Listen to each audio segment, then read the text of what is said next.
Ousadia, a prática dos amigos de Deus. Ousadia é uma prática daquele que decide caminhar a sua vida com Deus, lado a lado, ouvindo a voz de Deus. E a Bíblia diz que nós somos pessoas que precisam viver vidas ousadas, com atitudes ousadas. A prática da ousadia é você se portar corajosamente diante das obrigações, das oportunidades, diante de tudo que acontece na sua vida, não em função de quem você é, de quão especial, de quão sensacional você é, mas em função do poder de Deus. Eu e meu esposo temos um filho de 2 anos e meio, e pensa numa criança ousada. Nos desafios da vida dele, ele tem aprendido, vai. Nós falamos, vai Dudu. E ele está aprendendo, vai. Ele tem que subir no alto de um escorregador e ele sobe e ele fala, vai Dudu. Ele tem que correr 10 metros e ele diz, vai Dudu. Ele está aprendendo a ser ousado. E a palavra de Deus nos diz que nós precisamos confiar nessa palavra. Vai. Quer saber como é verdade? Nós lemos isso em Josué 1:9, que diz assim, não fui eu que lhe ordenei? Seja forte e corajoso. Não se apavore, nem se desanime, pois o Senhor, o seu Deus, estará com você por onde você andar. Por onde você andar, Deus está com você. Deus está falando neste texto a um homem chamado Josué. E assim como ele falou a este homem, ele diz isso para você. Sabe por quê? Porque Deus conhecia a história de Josué, mas Ele conhece a tua também. Ele sabe exatamente as lutas que você tem enfrentado. Ele sabe exatamente, sabe por quê? Porque as Escrituras nos garantem isso. Salmo 139 vai nos revelar que tudo Deus sabe antes mesmo de nós existirmos. Deus sabe de você. Deus conhece a tua história, Deus conhece a tua vida. Você pode confiar. Não sei a tua luta, mas eu sei que Deus diz para você, vai.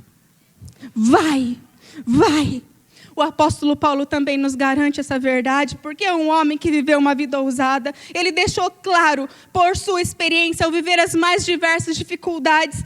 Ele diz em Filipenses 4:13, tudo posso naquele que me fortalece. Tudo posso naquele que me fortalece. Ele faz essa afirmação porque ele sabia o que era viver uma vida de ousadia. E eu quero destacar que não é pequeno o número de pessoas tímidas. Pessoas que têm medo de prosseguir. Muitas pessoas não fazem nada porque elas não fazem tudo que deveriam fazer, que poderiam fazer por causa da timidez, por causa da falta de ousadia. As pessoas não alcançam as vitórias que elas precisam e devem alcançar por falta de ousadia, por timidez. Ficam parados, sonhando sempre. Começa ano, termina ano e não avançam. Ficam parados. Isso é timidez. Eles desejam sempre têm boas intenções, mas não vão. Se você está vivendo esse quadro, eu quero te dizer, vai. Isso também acontece com pessoas preguiçosas. Pessoas que se escondem por trás da preguiça e falam assim, não, eu não estou bem hoje, eu não acordei legal hoje, eu não vou. Mas por trás da preguiça pode estar um pecado chamado acovardamento, covardia, indecisão. Todavia, a timidez ela sempre vai favorecer a preguiça. E a preguiça sempre vai favorecer a timidez. E eu quero que você avalie isso na sua vida. Será que você está acanhado? Será que existem áreas da sua vida que você tem se sentido uma pessoa preguiçosa?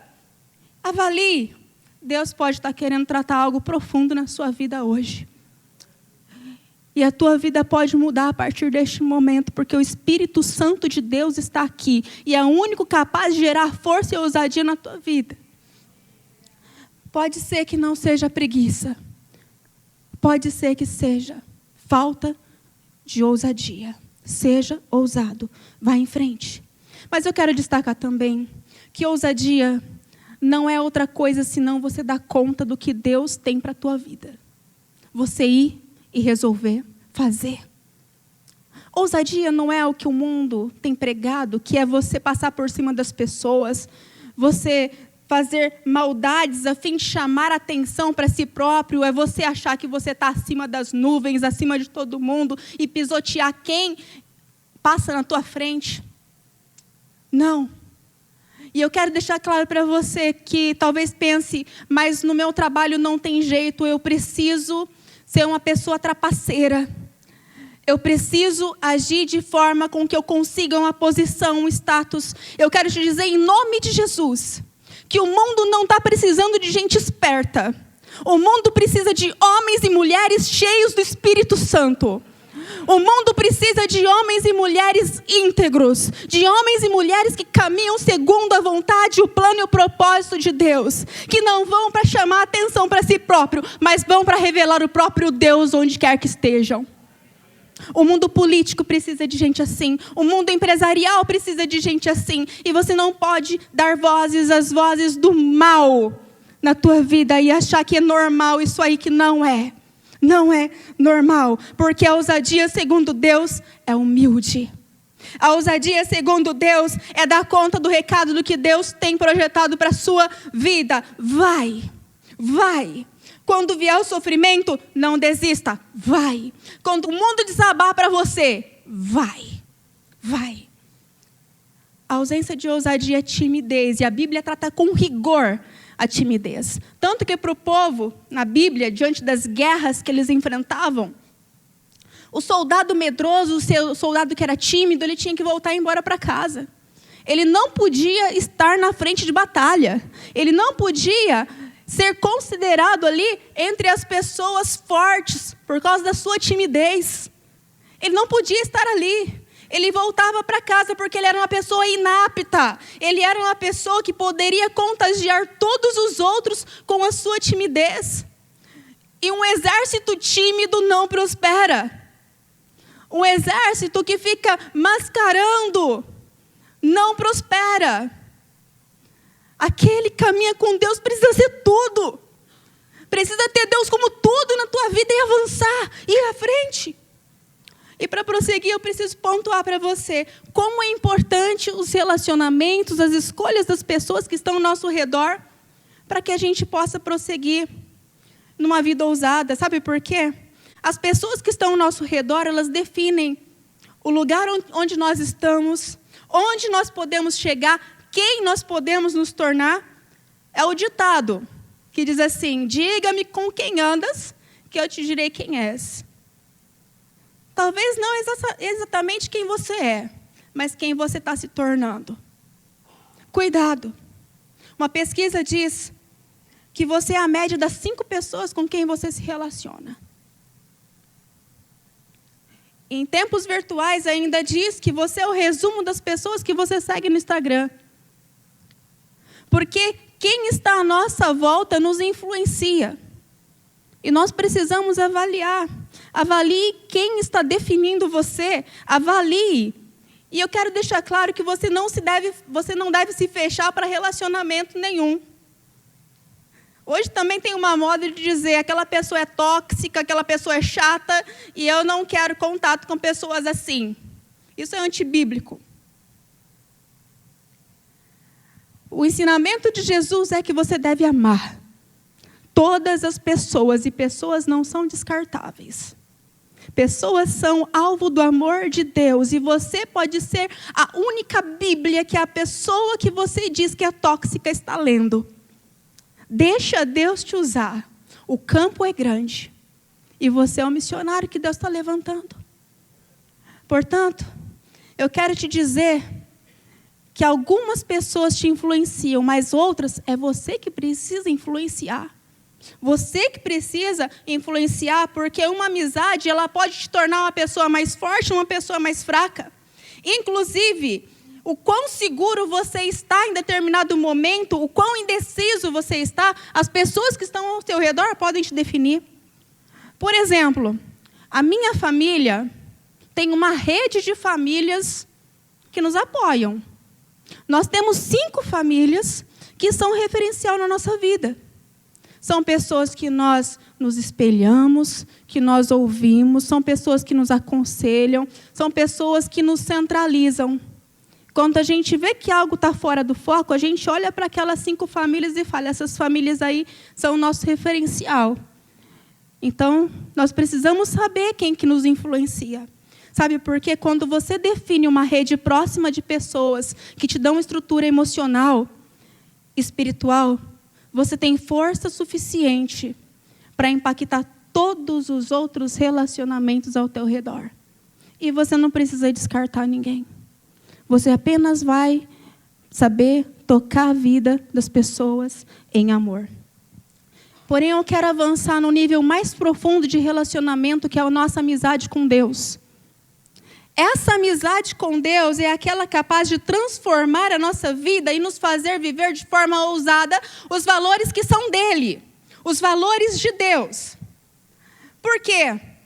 Conta-se que um casal de idosos estavam no carro e a mulher olha para o carro do lado e diz assim, está vendo aquele casal ali? Está vendo como eles são jovens e eles estão se abraçando? O marido olha e fala, véia, eu estou aqui no mesmo lugar de sempre, mas você se afastou de mim.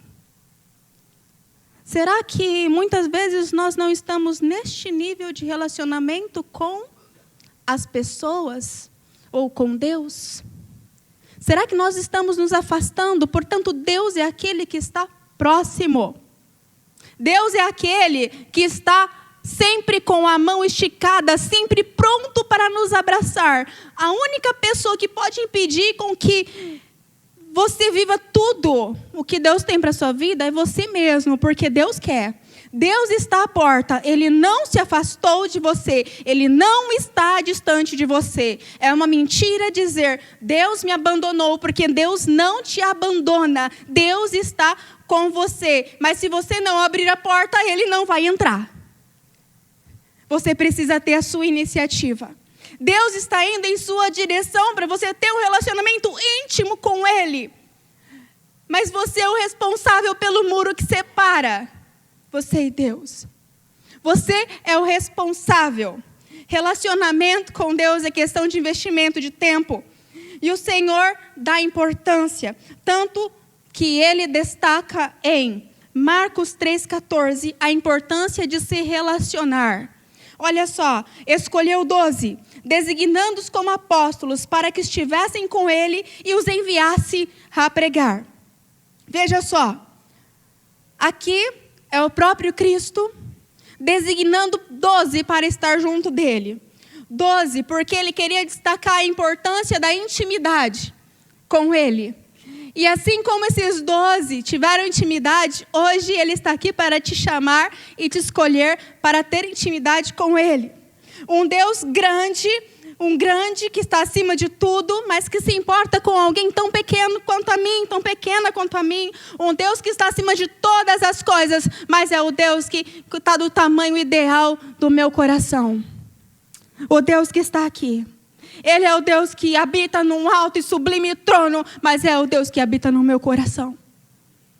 Porque a palavra de Deus diz isso em Isaías 57:15, que diz, pois assim diz o alto e sublime, que vive para sempre e cujo nome é santo. Habito num lugar alto e santo, mas habito também com contrito e humilde de espírito, para dar novo ânimo ao espírito do humilde e novo alento ao coração do contrito.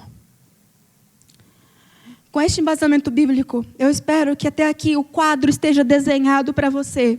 Que ousadia é a prática dos amigos de Deus. E eu quero me aproximar contigo de um texto conhecido por todos nós, com a perspectiva de que Jesus estava ensinando toda uma multidão, mas Ele estava focado em uma única pessoa. E que quem essa pessoa se tornaria? Deus olha para você e Ele vê a obra completa. Não importa quem você esteja, a forma com que você esteja, quem você seja neste momento, Deus está olhando para você e está dizendo, eu sei quem você vai ser. Eu estou com você, confia, vai. Leia comigo Lucas 5, 1-4. Certo dia, Jesus estava perto do lago de Genezaré e uma multidão o comprimia de todos os lados para ouvir a palavra de Deus. Viu à beira do lago 2 barcos, deixados ali pelos pescadores que estavam lavando as suas redes. Entrou num dos barcos, o que pertencia a Simão, e pediu-lhe que o afastasse um pouco da praia.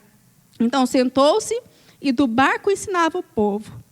Tendo acabado de falar, disse a Simão: vá para onde as águas são mais profundas e a todos lancem as redes para a pesca. Então é provável aqui que Pedro e seus amigos já conheciam Jesus, já sabiam de quem se tratava. Pode ser que eles tenham visto Jesus no batismo, através de João Batista. Pode ser que eles estavam no casamento em Caná da Galileia. Pode ser que todas essas pessoas aqui já conheciam Jesus de vista. Portanto, Jesus aqui está chamando essas pessoas para um relacionamento mais íntimo com Ele. Pedro teve a sua sogra curada por Jesus, mas Pedro não estava naquele lugar quando a sua sogra foi curada. Aqui neste lugar ele estava pescando. Ele estava pescando e depois ele foi encontrado lavando as redes. Para Pedro, este dia foi um dia de frustração. Um dia que ele trabalhou toda a noite e não teve os seus planos bem-sucedidos. Ele não conseguiu pescar. A noite foi uma noite inválida. Todo o trabalho não valeu a pena. E eu quero que você pense no quadro aqui. Pedro é impactado por Jesus naquele momento, porque Jesus, ele muda todos os planos de Pedro. Pedro fala assim: agora eu só vou lavar a rede, eu vou para casa. Eu vou embora. Eu vou embora porque eu não tenho peixe para vender, eu não sei como que eu vou viver essa semana. Mas Jesus chama Pedro e faz ele fazer algo completamente diferente. Volta para o mar. Volta. Exatamente no momento que Pedro sabia que não tinha peixe. Exatamente neste momento. E Pedro poderia falar assim: Jesus, o Senhor não entende de nada de pescaria, porque nesse horário não dá peixe. Pedro simplesmente ouviu a voz do Senhor e foi. Ele ouviu. Mesmo que a história, mesmo que o enredo, mesmo que o cenário não seja favorável para eu acreditar no que o Senhor está me falando, Jesus, eu vou. E ele foi. Ele lançou as redes novamente. Num sinal de que ele queria um relacionamento mais profundo com Jesus. Observe a sequência do texto. Simão respondeu: Mestre, esforçamo-nos a noite inteira, não pegamos nada. Mas porque és tu que estás dizendo isto, vou lançar as redes. Quando fizeram, pegaram tal quantidade de peixe que as redes começaram a rasgar-se.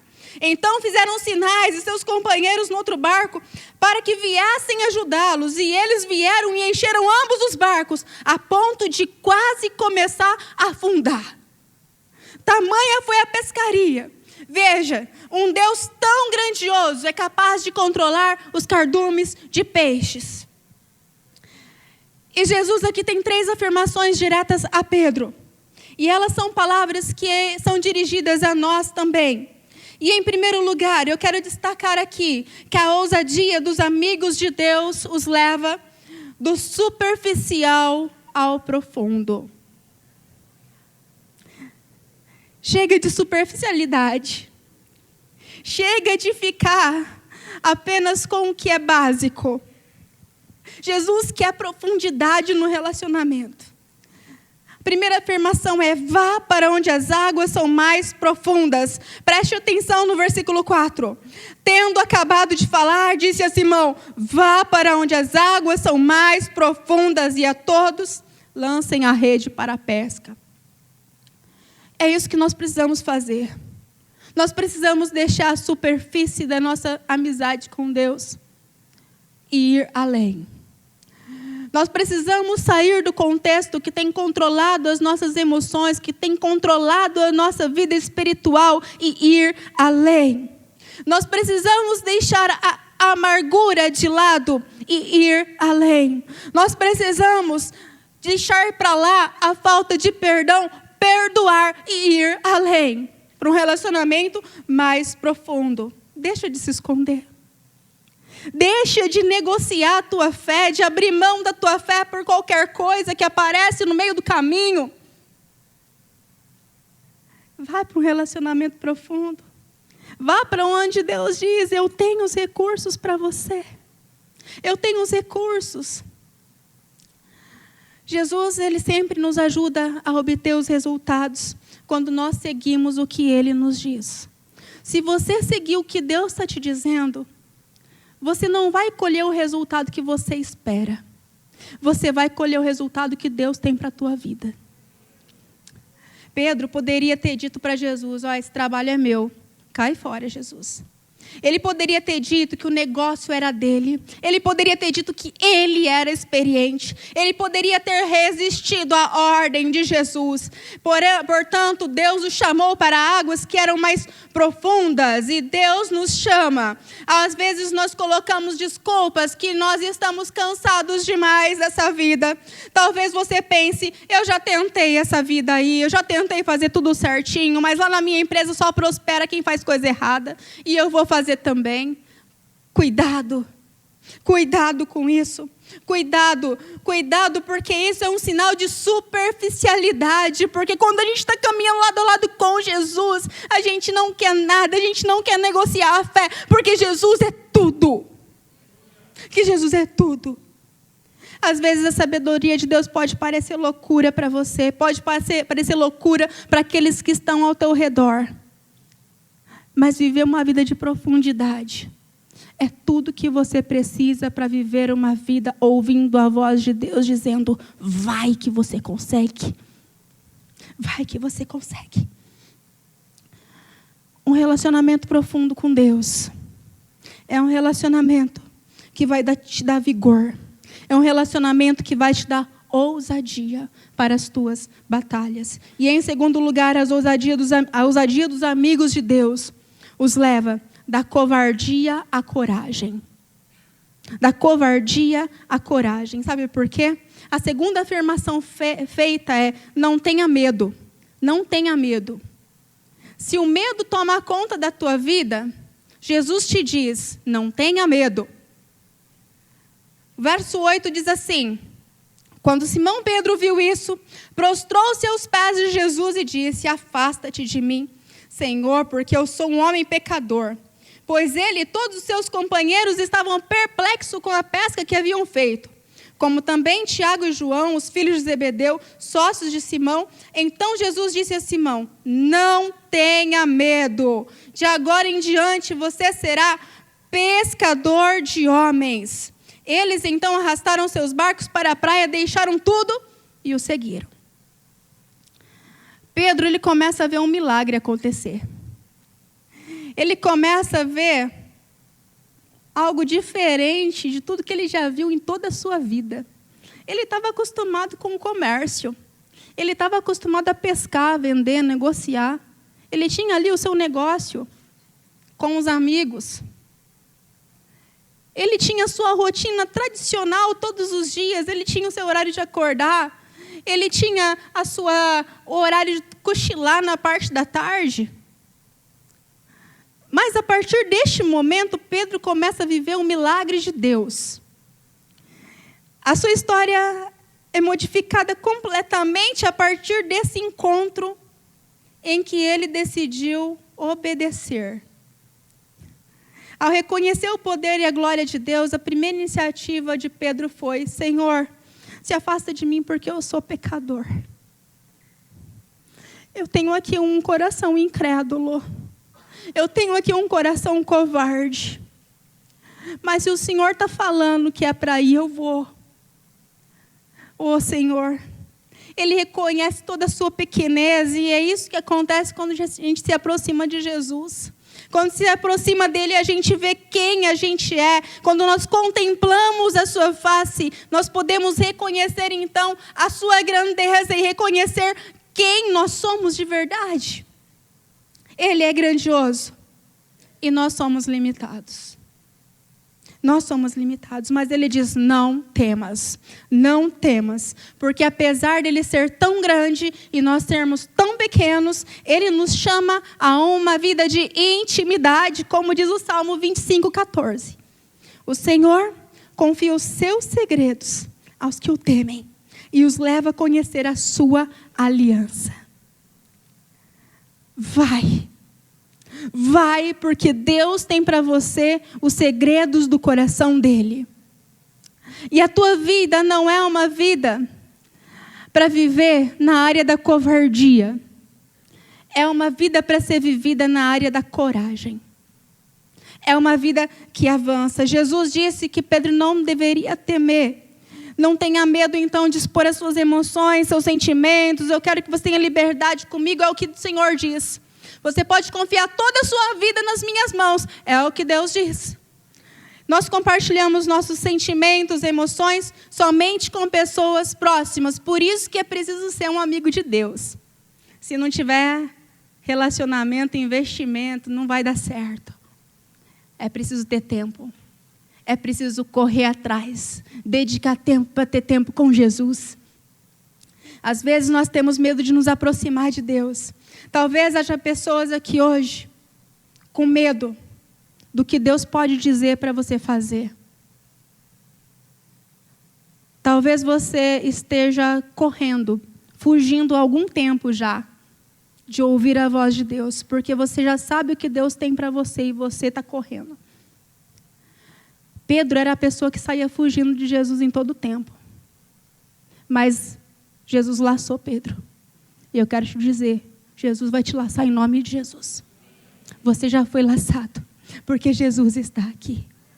Jesus está aqui. Há pessoas que se assustam com a possibilidade de entregar o controle das suas vidas na mão de Deus. Há pessoas que assustam com a possibilidade de que Deus, sendo o dono das suas vidas, Ele não vai poder mais ter controle sobre si mesmo. A maior aventura na vida de aquele que entrega a sua vida a Deus é deixar com que o Espírito Santo de Deus controle todas as áreas da sua vida. Todas as áreas da sua vida. O desejo de Jesus é de ter intimidade conosco. Havia muitas pessoas lá, mas Jesus estava falando com Pedro. Ele era o alvo de Jesus. Você é o alvo de Jesus. Você é o alvo de Jesus. E em terceiro lugar, a ousadia dos amigos de Deus os leva da zona de conforto a uma vida de fé. É uma vida de fé. Essa é a terceira afirmação que ele faz, e ele diz assim, você vai ser pescador de homens. Pescador de homens. Presta atenção no verso 10. Como também Tiago e João, os filhos de Zebedeu, sócios de Simão. Então Jesus disse a Simão, não tenha medo, de agora em diante você será pescador de homens. Entenda que, com essa afirmação, nós podemos ver que homens, eles são muito mais preciosos que peixes, não é? A sua vida tem muito mais valor do que um peixe. E você precisa entender isso. Sabe por quê? Porque aqui, peixes representam as coisas perecíveis, as coisas passageiras deste mundo.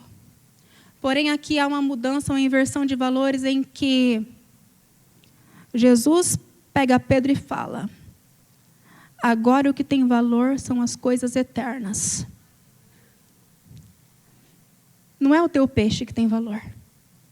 Não é o que acaba que tem valor. Mas o que tem valor são as coisas eternas. Eu quero te dizer que uma alma vale mais que o mundo inteiro. Você vale mais que o mundo inteiro. E uma grande verdade dessa expressão é que de Jesus, Ele nos conduz a um nível de vida superior. Ele nos conduz porque nós saímos das coisas que são perecíveis, das coisas que são passageiras, para viver as coisas que são eternas, para sempre. O nosso foco muda completamente, porque nós deixamos de trabalhar para nós mesmos, para servirmos a Deus, de viver uma vida, de pensar apenas em nós mesmos, mas para viver uma vida que abençoa os outros. De uma vida vazia para uma vida impactante, uma vida transformadora, que somente o poder do Espírito Santo pode fazer nas nossas vidas. Os pescadores deixaram tudo e seguiram Jesus. Eles deixaram a maior pesca das suas vidas. Eles deixaram uma boa quantia em dinheiro para trás, para viver o que Deus tinha para eles. Ao invés deles fazerem dinheiro, eles abandonaram. E aqui, os olhos deles saíram do trabalho, do ganho, para estar focado em Jesus. Aqui nós vemos uma inversão de valores. Nós vemos aqui uma conversão daquele que rende a sua vida a Cristo. E eu quero te perguntar, o que é que você precisa deixar para seguir a Cristo de todo o coração?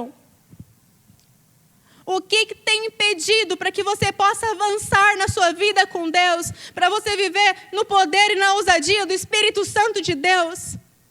O quê? O que está atrapalhando? Qual que é o empecilho? Outra lição que a gente vê aqui nesse texto é que às vezes as pessoas ficam com um milagre e se esquecem que Deus tem um propósito maior nas nossas vidas, muito superior ao milagre que nós vivemos. Porque viver com Jesus é um milagre. Nós vivemos muitas coisas boas, nós temos as vitórias a cada dia, mas a bênção não é tão maravilhosa quanto a presença de Deus. Então, olha só, Jesus afirma para Pedro: você tem um propósito, Pedro. Você tem um propósito. E Jesus sempre quer usar. Sempre quer usar, porque nele nós seremos úteis. E, entretanto, ele não dá detalhes. Ele só estabelece o propósito. Ele estabelece que você tem um propósito. Os detalhes, eles vão ser consequência da sua vida de obediência com Deus. Pedro, ele simplesmente deixou tudo e seguiu. Uma frase diz o seguinte: se você não entregar tudo ao Senhor, você não experimentará tudo de Deus. Entrega tudo ao Senhor. E embarca nessa vida de ousadia. Entenda que não trata de como você está hoje, mas do que Deus pode fazer através de você. Pedro é um exemplo para nós de ousadia. Nós temos um exemplo muito grande. Pedro é um exemplo de fé, de transformação, que só Deus pode fazer. Só Deus pode fazer essa transformação. Deus não é Deus de mesmice, de paradeira, mas Deus é Deus que nos enche do poder dos céus e transforma a nossa história. Eu quero que você pense comigo em Pedro, porque nos evangelhos nós vemos um Pedro desenhado, mas há um momento decisivo na narrativa bíblica que transforma completamente a vida dele. Vejo que a primeira conversão de Pedro foi abandonar ali o seu trabalho, inverter os seus valores. Mas houve um momento mais adiante que o transformou completamente. A narrativa bíblica, através dos evangelhos, nos mostram que Pedro era uma pessoa impulsiva. Nós vemos muitas características negativas na vida dele. Não pensa que ele era melhor que alguém de nós aqui, que ele não era, não. Não, ele era impulsivo, presunçoso, cheio de contradições. Ele era egoísta, ele era muito egoísta. Ele não tinha discernimento espiritual. Ele agia do jeitão dele. Não importa se fosse ofender alguém, ele agia do jeitão dele. Ele fez confissões de fé e ele sentiu-se culpado, porque ele foi negligente. Ele ficou seguindo Jesus de longe porque ele queria fazer papel duplo. Ele não queria que os amigos dele vissem que ele estava com Jesus. Então, a hora que Jesus estava no aperto, ele saía correndo. Ficava de longe. Ele negou. Ele negou Jesus 3 vezes. Ele se associou com pessoas de valores completamente invertidos. Esse foi o Pedro. Esse foi o Pedro. Portanto, houve um momento que acontece em Atos 2, onde estava ali todo o povo reunido, os discípulos de Jesus. Pouco depois de Jesus subir aos céus, eles estavam aguardando a presença de Deus ali. E então aquele lugar, aquela casa, é cheia do Espírito Santo, e todas aquelas pessoas recebem o poder e a ousadia do Espírito Santo de Deus, para cumprir todo o propósito que Deus tinha para aquelas pessoas. Então Pedro se levanta, um homem completamente diferente. Não era mais o Pedro que fez tanta coisa vergonhosa no passado, mas era o Pedro transformado, porque Deus não estava se importando. Jesus não estava se importando com aquele Pedro daquele momento, mas em quem Pedro se tornaria. Então, o que nós vemos a partir de Atos 2 é um Pedro que se torna um grande pregador. Ele se levanta para 3.000 pessoas e prega. Ele levanta, ele faz uma confissão poderosa de Jesus Cristo. Através dele, milagres acontecem. Ele era corajoso, ele era destemido. Ele era um homem cheio de ousadia.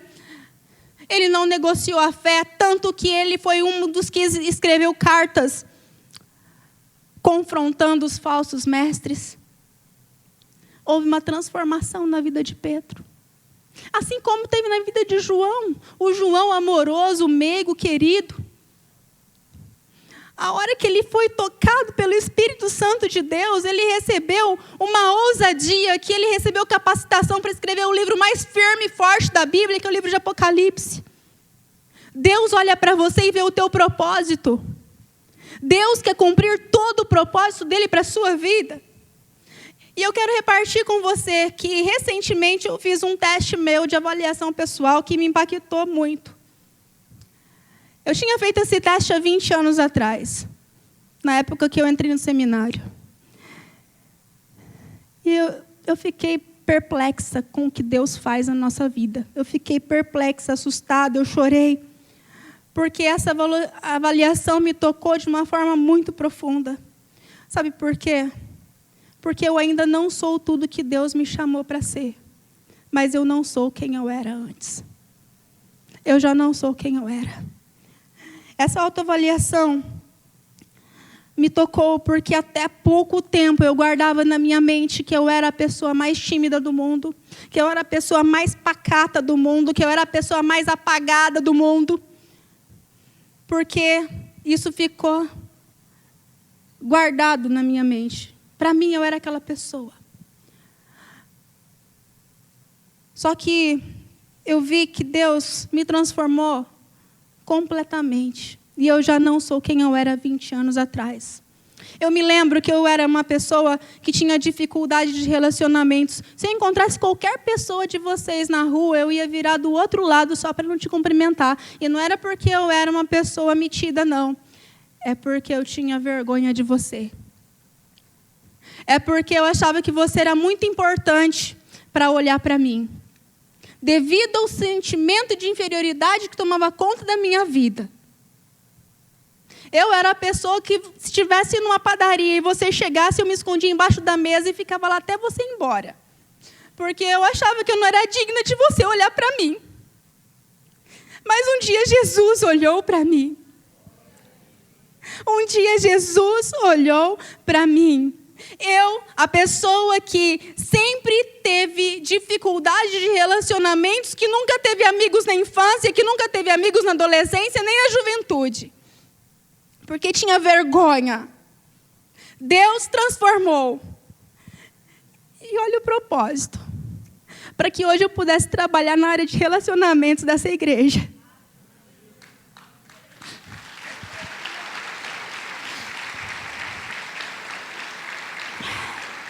Pedro e seus amigos, eles eram pescadores experientes. Sabiam tudo de pesca. Jesus era o filho do carpinteiro. Havia aprendido o ofício com seu pai, ele não sabia nada de pesca. Aqueles homens haviam pescado a noite toda. Entretanto, eles obedeceram a Jesus. Por fim, então, Pedro, Tiago e João deixou tudo e seguiu a Cristo. Lucas 5,11 diz: eles então arrastaram seus barcos para a praia e deixaram tudo e o seguiram. E eu quero te dizer hoje, deixa tudo e siga a Jesus Cristo. Eu quero te dizer hoje que às vezes nós deixamos que as nossas experiências de vida nos definam, que a nossa capacidade fale mais alto que nós mesmos, mas eu quero te dizer que essa voz não te define, quem te define é Jesus Cristo. Quem te define é Jesus Cristo. Seguimos a nós mesmos ao invés de obedecer a Cristo, mas ouça o que Cristo diz. Sempre que nós obedecemos a Jesus, nós vamos ver o milagre de Jesus acontecer. Espírito Santo de Deus, eu oro agora, Pai, porque nós somos o teu povo reunido nesse lugar, porque nós somos, Pai amado, a tua casa. E eu oro, Espírito Santo, aviva as nossas almas, Pai. Enche-nos com o poder do Espírito Santo, Pai amado, para viver todo o propósito do Senhor. Que não seja, Pai amado, mais o que a gente pensa, o passado que nos define, mas que seja o agir do teu Espírito Santo, Deus. Toca cada alma, Pai, no nome de Jesus. Amém, Jesus. Missionária Central de Maringá.